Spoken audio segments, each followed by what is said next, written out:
Comment ça va YouTube? Aujourd'hui nouvelle vidéo et on va reprendre le principe d'une vidéo du mois dernier où je vais vous présenter 5 mangas dont personne parle. Ça vous avait plu donc je me suis dit que j'allais faire la partie 2 avec 5 nouveaux mangas dont personne ne parle, personne ne discute de ces œuvres. Je ne comprends pas. Et pourtant ce sont 5 mangas qui valent le détour, vraiment. N'hésitez pas à me dire en commentaire si vous connaissiez toutes les œuvres ou pas. Sur 5, c'est pas mal sur 5. Et donc comme je vous disais, j'ai déjà fait une première vidéo à ce sujet-là, donc n'hésite pas à aller la checker. Elle va être de l'autre côté, c'est sûr, à chaque fois je me plante. Elle est là, je pense qu'elle est là. Ne perdons pas plus de temps, nous allons parler de 5 mangas dont personne ne parle. Et on commence avec le manga numéro 1 qui n'est autre que Denjin N, une vraie masterclass, vraiment une vraie masterclass. Si tu as aimé Death Note, comme la plupart des gens, voire peut-être 99% des gens, tout simplement, eh ben je pense que tu devrais le lire. Je vais essayer de faire simple et de vous donner les détails qui vont faire que ça va vous donner envie. Comme à chaque fois, j'ai pas envie de rentrer dans les détails pour vous spoiler, je préfère que vous découvriez l'œuvre par vous-même. Déjà, il faut savoir que c'est un manga court puisqu'il est fini en simplement 4 tomes. Jusque-là, c'est bénef. On va suivre un otaku qui fait pas grand chose de sa vie. Je vais peut-être vous dire une connerie, mais je pense qu'il a un peu plus de 30 ans, quoi. Il doit avoir, allez, entre 35 et 40, je suis même pas sûr. Mais bref, il vit toujours chez sa mère, c'est un véritable Tanguy. Pour ceux qu'on la ref, il y a longtemps, très longtemps. Oui, c'était un film. Donc sa chambre c'est une véritable porcherie, il vit toujours chez sa mère et en plus bah vous savez quoi, il a un taf pas fou. Il se fait chier en fait le gars. La seule chose qui l'intéresse c'est son idole, une star de la K-pop. Bon en tout cas elle joue dans un groupe, peut-être que c'est pas de la K-pop, je sais plus. Mais je crois que c'est de la K-pop. Donc un otaku qui ne fait rien de sa vie et qui est complètement fan d'une chanteuse. On n'est pas du tout sur le Death Note pour le moment. Ouais non on n'y est pas du tout, mais attendez vous allez capter. Parce que malheureusement il va se passer quelque chose d'assez violent puisque bon il va mourir. Oui il va mourir. Voilà. C'est pas du spoil, je vous jure, c'est dans le chapitre numéro 1, donc tout va bien. Je ne rentre pas dans les détails, dans la façon dont il va mourir, mais sachez qu'il va devenir de l'électricité. Alors, oubliez Electro de Spider-Man, par exemple, il va vraiment être de l'électricité. Il n'aura pas d'apparence humaine. Mais quand tu deviens de l'électricité dans une très très grande ville, je sais même plus si ça se passe à Tokyo, et bah, tu peux faire des trucs de ouf. Je laisserai jouer votre imagination, mais ouais, on peut faire des trucs de ouf, et il nous le démontre bien, je crois. Étant donné qu'il est devenu de l'électricité et qu'il a plus rien à faire de sa vie, il va garder son seul objectif, protéger son idole, faire d'elle la plus grande star planétaire. Et pour ça, il va faire des trucs un peu hardcore. Très hardcore. Alors pourquoi ça ressemble à Death Note? Bah c'est parce que notre protagoniste est un antagoniste. Puisque vous allez avoir d'un côté notre protagoniste qui est devenu de l'électricité étant donné qu'il est mort. Et nous allons avoir aussi des flics qui vont enquêter sur le pourquoi du comment, pourquoi il y a des meurtres. C'est un léger spoil. C'était pour vous dire qu'il fait des trucs vraiment hardcore. Et il va y avoir cette notion d'intelligence, savoir le pourquoi du comment. C'est compliqué pour des flics, je pense, qui enquêtent, de se dire c'est de l'électricité. Comme c'était compliqué pour des flics de se dire ah mais c'est un cahier où on écrit des trucs pour que les gens meurent. Alors on est assez loin d'un L, on va pas se mentir, mais par contre vraiment ce côté intelligent c'est là. Comment on va pouvoir choper quelqu'un en électricité? Est-ce qu'on est sûr de ça? Bref, je vous raconte pas tout comme je vous disais, mais vraiment les gars, ça vaut le détour, c'est une dinguerie. Alors, bon, c'est un peu sanglant, on va pas se mentir, et la relation entre l'homme électrique, on va l'appeler comme ça, ouais, l'homme électrique, et l'idole, bon, elle va pas être foufou non plus, parce qu'elle va pas se rendre compte tout de suite que c'est de l'électricité et que quelqu'un veut l'aider. Et donc, les relations entre les personnages sont assez atypiques. J'adore utiliser ce mot, vous le savez, je l'utilise, je crois, dans toutes les vidéos, donc bon. Tout ça pour dire que c'est assez vaste, ce que je vous ai dit, mais je pense que ça va me suffire pour vous donner la petite puce à l'oreille. Vraiment, si vous avez kiffé Death Note, plongez dans Denjin N. C'est une dinguerie. Pour le deuxième manga, on va être un peu plus classique, quoique, puisqu'on va parler d'un manga du style survival game. Rien de foufou, on en connaît plein, je pense, et ils sont tous assez classiques, même s'il y en a certains qui sortent du lot, dont lui. Oui. Battle Game in 5 secondes. Comme je vous disais, on va pas se mentir, le manga garde les codes du survival game classique, mais il va avoir une cartouche. Une grosse cartouche qui va le sortir du lot. Je vous explique. Je ne vais pas rentrer dans les détails comme à chaque fois, mais il est important de savoir que nous allons avoir un survival game où les personnages vont avoir certains pouvoirs. Ils vont tous avoir un pouvoir. Un pouvoir qui sera donné aléatoirement sur un petit bout de papier, ils vont le découvrir et ils vont avoir accès à ce pouvoir. Ils vont pouvoir l'utiliser pour se défendre ou pour attaquer. Je vous donne des exemples tout simples. Le pouvoir d'utiliser l'eau, le pouvoir de voler, le pouvoir d'avoir une force multipliée par 100, le pouvoir de respirer sous l'eau. Je vous dis des trucs au pif, les gars. En tout cas, vous avez capté le style. Et on a ce côté aléatoire qui est plutôt intéressant puisqu'on va pas se mentir, il y a certains pouvoirs plus impressionnants et plus puissants que d'autres. Notre personnage va avoir un pouvoir ultra ultra intelligent et qui va créer ce truc où bah t'as pas envie de lâcher l'œuvre, c'est vraiment intéressant. Lui, il va récupérer son petit bout de papier et il va lire son pouvoir. Et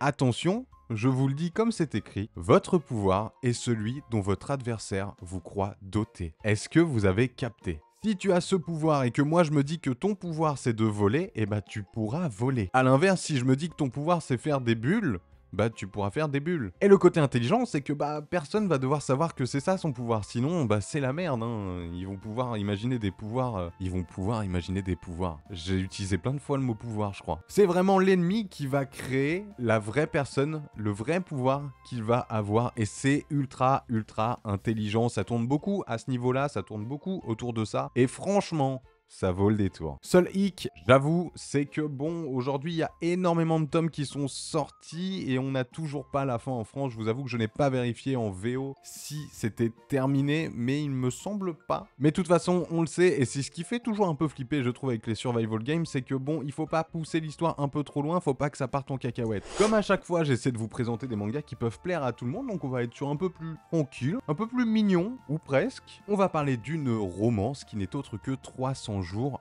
avec toi. Une œuvre finie seulement en 2 tomes, je vous montre, paf, paf, paf, paf, paf.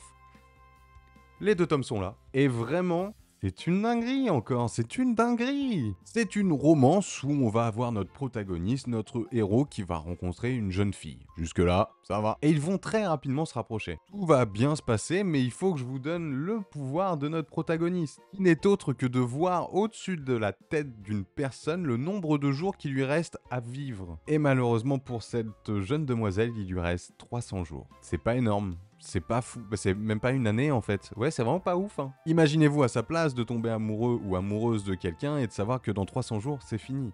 Il va partir. Ça va créer des situations un peu compliquées entre le principe où est-ce que je m'attache à cette personne, mais ouais, je suis amoureux, donc j'ai envie. Est-ce que je lui dis? Est-ce que je lui dis pas que j'ai ce pouvoir, que je peux lui dire que bah voilà, c'est bientôt fini malheureusement pour elle? C'est ultra complexe. En tout cas, bonne chance. N'hésitez pas à mettre un petit paquet de mouchoirs à côté.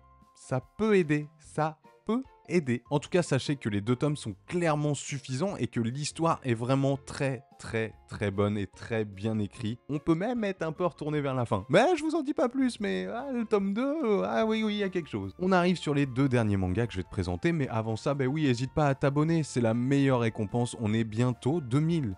Je sais pas si vous vous rendez compte, on est bientôt 2000. Pour le 4e manga, j'ai pris un manga qui a complètement été squeezé. On en a très peu entendu parler puisqu'il y a un autre mastodonte qui est sorti en même temps et dans le même registre. Il s'agit de Mission Yozakura Family. Et pour être tout à fait franc avec vous, il est loin d'être l'un de mes mangas préférés. C'est un manga qui parle d'espionnage et à peu près en même temps au niveau de sa sortie, et bah il y a Spy X Family qui est sorti. Donc forcément, gros mastodonte à côté quoi. On va suivre l'histoire de Taiyo Asano qui est un lycéen très timide. La seule personne avec qui il arrive vraiment à discuter, bah c'est son amie d'enfance. Or cette dernière, il le sait pas encore mais il va le découvrir plutôt rapidement. Elle vient d'une famille d'espions. Il va se rendre compte que cette jeune demoiselle peut être en danger assez rapidement et il va donc rejoindre la famille et devenir un espion. Il va être vraiment badass. Tout simplement. Alors on va pas se mentir, on est quand même sur du plus classique que Spy X Family. Spy X Family, on a nos 3 protagonistes qui créent un truc qui est quand même énorme en termes d'histoire comparé à cette œuvre. Or, il faut bien avouer que la famille d'espions est aussi plutôt atypique en termes de personnages et ils sont plutôt sympathiques. Alors vraiment, c'est quand même moins impressionnant, moins attachant que les personnages de Spy X Family. Or, vraiment, la grosse différence, je pense, entre les deux, c'est que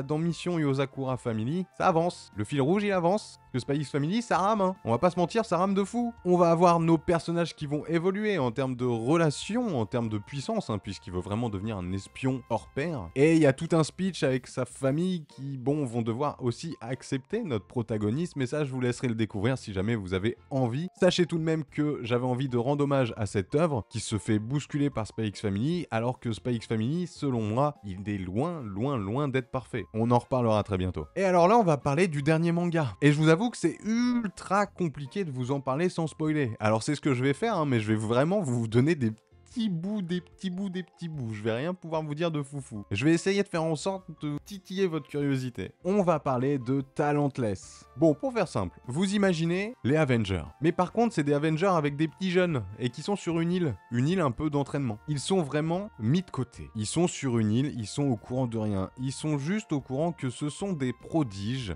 qui vont devoir s'entraîner pour affronter les ennemis de l'humanité. Voilà, c'est tout ce qu'ils ont comme ref. Ils vont devoir s'entraîner pour flinguer les ennemis de l'humanité. Bon, je vous fais pas le speech, ils ont tous des pouvoirs différents, il y en a qui sont un peu pas foufou quoi. Ils sont pas ouf. Et il y en a qui sont très très forts. Le point clé de l'histoire, c'est l'arrivée d'une nouvelle élève qui s'appelle Nana. Elle est juste là. Elle va arriver dans cette nouvelle classe et elle va pouvoir se présenter et aussi balancer son pouvoir, qui n'est autre que lire dans les pensées. Bon, c'est pas foufou. En vrai, je suis pas sûr qu'elle va sauver l'humanité, elle, parce que là, franchement, lire dans les pensées, si t'arrives devant un Thanos et que tu fais « Hé, je sais à quoi tu penses, tu vas faire ça », pas fou. Et tout ce que je vous dis là, c'est le début du chapitre 1. Et le problème, c'est que je peux pas vous dire la suite. La suite du chapitre 1, je parle pas du tome 1, du chapitre 1. Elle va bousculer l'histoire, mais d'une force, c'est une dinguerie. Dit comme ça, on est sur du ultra classique. Hein. Vous êtes pas prêts. Vous êtes pas prêts. Tout ce que je peux vous dire, c'est que qui sont vraiment les ennemis de l'humanité? Lisez Talentless et vous me direz en commentaire comment vous avez été surpris. La fin du chapitre 1, oh là là là là. Et on n'est pas du tout, entre guillemets, sur une histoire de super-héros. Et on n'est pas sur une histoire très tendre. Ça va être plutôt violent. Et ben je crois qu'on a fait le tour des 5 mangas. J'espère que cette vidéo vous a plu. Moi c'était cool, mais comme d'hab, hein, je me justifie à chaque fois à la fin de la vidéo. Est-ce que c'était cool? Mais j'adore faire ça. Je pense que j'ai encore assez d'œufs pour faire peut-être un épisode 3, voire un épisode 4. Donc n'hésitez pas à me dire en commentaire si ce genre de contenu vous plaît, auquel cas je continuerai. Nous on se retrouve dans une prochaine vidéo comme d'habitude, c'était Gaki-san. Salut les gars.